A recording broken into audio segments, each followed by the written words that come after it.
Ibn Qutaybah rahimahullah refuted the Jahmites and the Mushabbiha, those who likened Allah to His creation, and also as Ad-Darimi rahimahumullah ajma'in in refuting Bishr al-Marisi and others.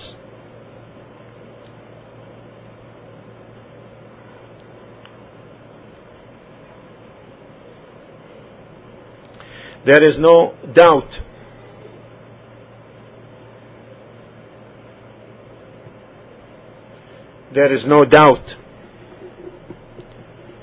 that exposing the sects that deviated from the path of the early Muslims and deviated from the Sunnah is a necessity in order to lift the misconception and in order to make the truth known to the people and in order to propagate the religion of Allah and to establish the proof on these sects.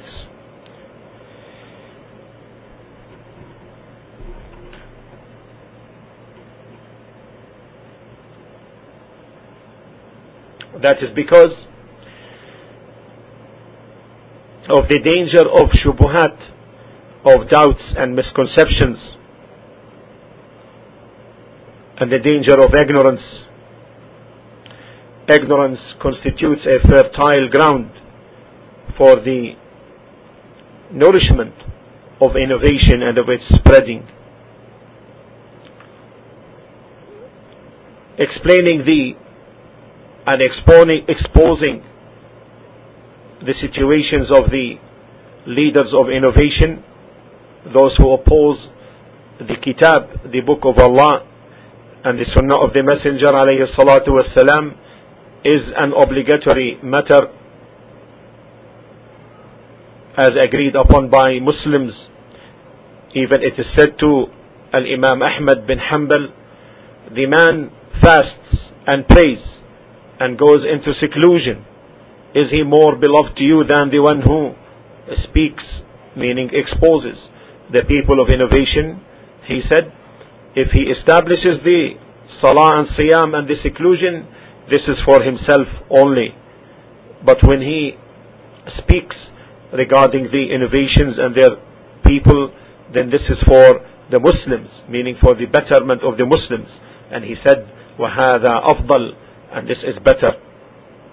So he made it clear, rahimahullah, that the benefit transcends the person to the Muslims regarding their deen, and that this is from the same kind of jihad in the cause of Allah, because it is a purification in the cause of Allah and in the cause of His deen and His methodology and His sharia, warding off the transgression of the innovators on the deen and on the Muslims.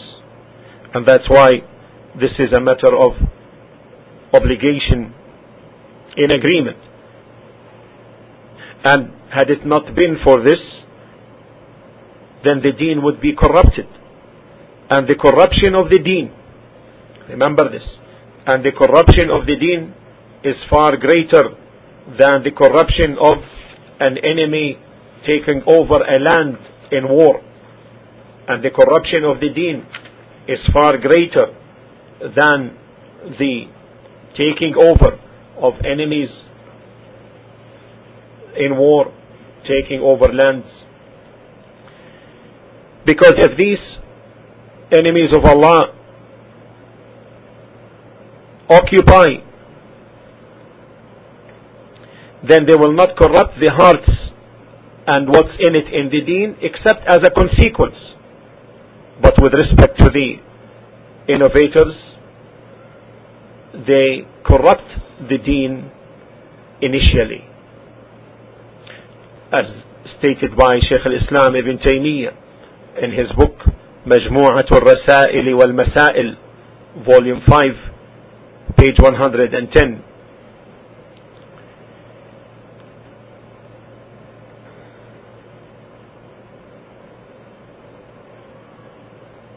And in our times,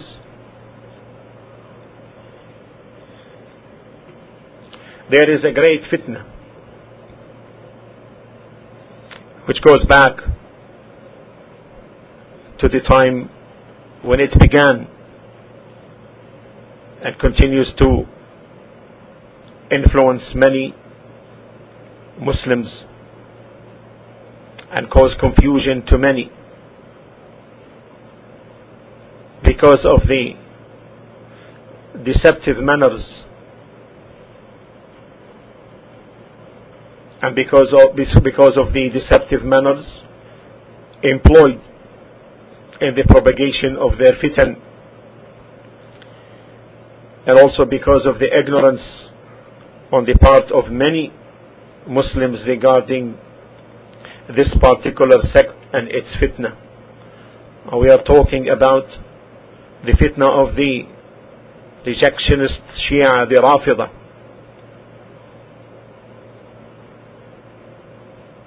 who in our times had focused upon a fertile ground for the dissipation of their innovations, the ground which mixes politics with emotions in order to publicize and call for at a later stage for the acceptance of their creeds.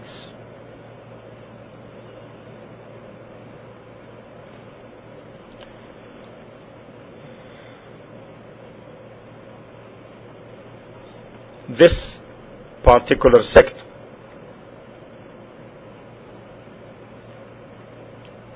is the most active sect in our times from the deviant sects.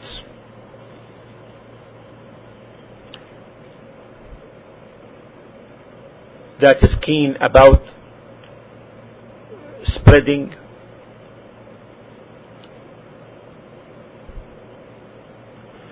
their doctrines amongst Muslims, and particularly targeting Ahl Sunnah.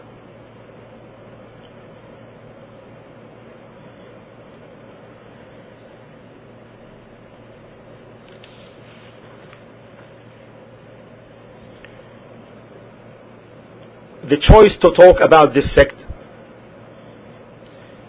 is because of different reasons.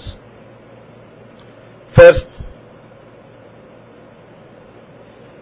this sect, with regard to its resources and its books,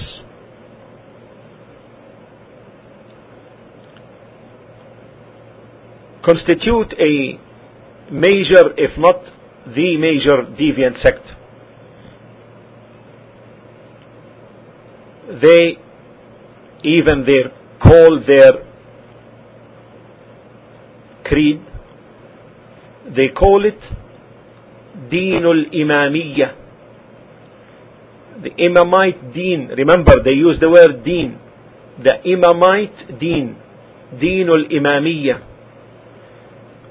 as stated in their books, like in the book of Al-I'tiqadat by Ibn Babawayh. He calls it Deenul Imamiyyah, not the madhab of the Imams. And there is a difference between the two. Not just a madhab, a school of thought of the Imamites, but rather the deen, Deenul Imamiyyah. Why? Because to make it distinct and separate from the deen of the Ummah.